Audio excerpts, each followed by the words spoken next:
안녕하세요. 핵심만 정확하게 설명드리는 손해사정사 김성겸입니다. 오늘은 겨울철 많이 이용하시는 스키장에서 사고가 발생했을 때 우리가 모르면 받을 수 없는 보상들에 대해서 각 상황별로 어떻게 검토해야 되는지를 설명드리겠습니다. 크게 나눠서 3가지 정도의 상황으로 나눠볼 수 있는데요.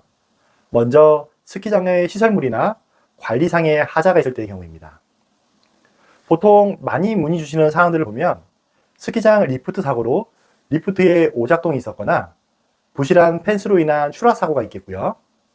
스키장 건물 내부에 녹아있는 눈들로 인해서 미끄러짐 사고가 발생하는 경우가 종종 있겠습니다. 이런 경우에는 스키장 측에서 시설물을 제대로 관리하지 못한 책임이 있기 때문에 영업배상 책임보험을 통해 보상 처리가 가능합니다. 진행 방법은 스키장 관리인에게 사고 경위를 말씀하신 뒤 영업배상 책임보험을 접수해달라고 하면 되시는데요.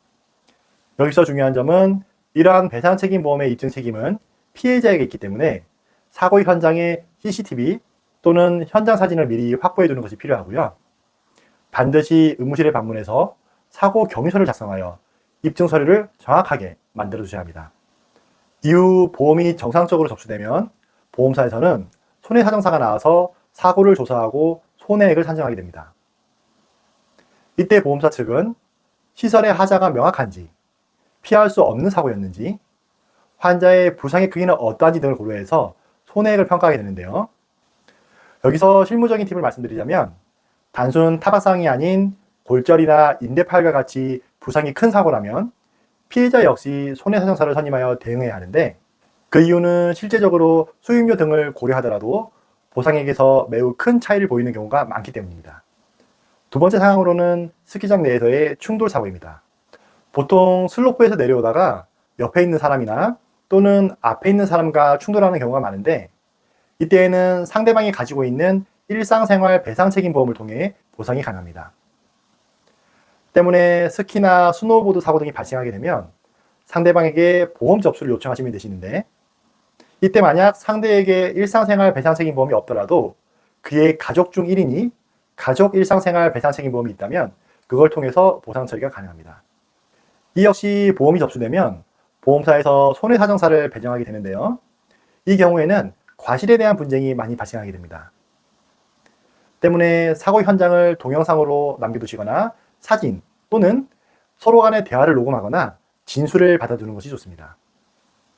물론 보험사 측은 최대한 피해자의 과실을 많이 잡으려는 경향이 있는데, 이때는 사고 당시 서로의 진행 방향이나 슬로프의 경사 정도 또는 스키를 타는 사람의 숙련도 등을 자세히 검토하여 관련 판례 등을 통해 올바른 과실을 찾아가는 것이 중요합니다.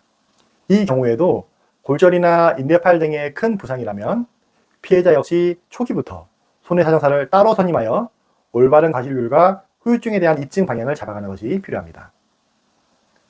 마지막으로는 시설상 하자나 타인에게 잘못이 없이 혼자의 실수로 넘어져서 크게 다친 경우입니다.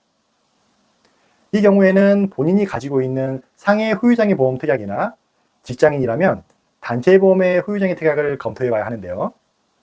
물론 다쳤다고 무작정 보상되는 것은 아니고 그 후유증의 정도가 보험약관에서 인정하는 정도에 해당되어야 합니다.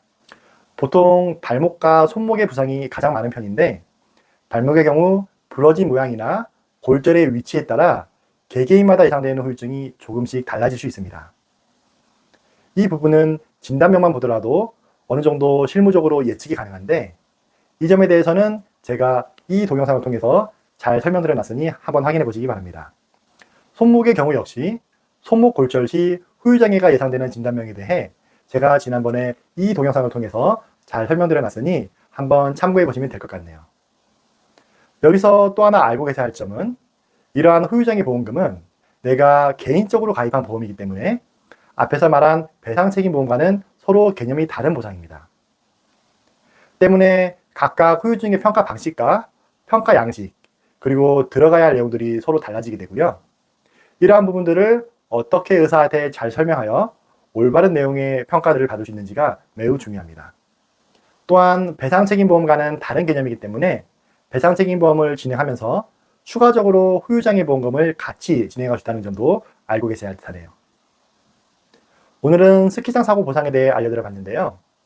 이와 관련된 사례나 추가적인 부분들은 제가 운영하는 블로그에서도 확인해 보실 수 있으니 여기 더보기란과 고정 댓글을 한번 참고해 보시기 바랍니다. 그럼 다음 영상으로 뵙겠습니다. 감사합니다.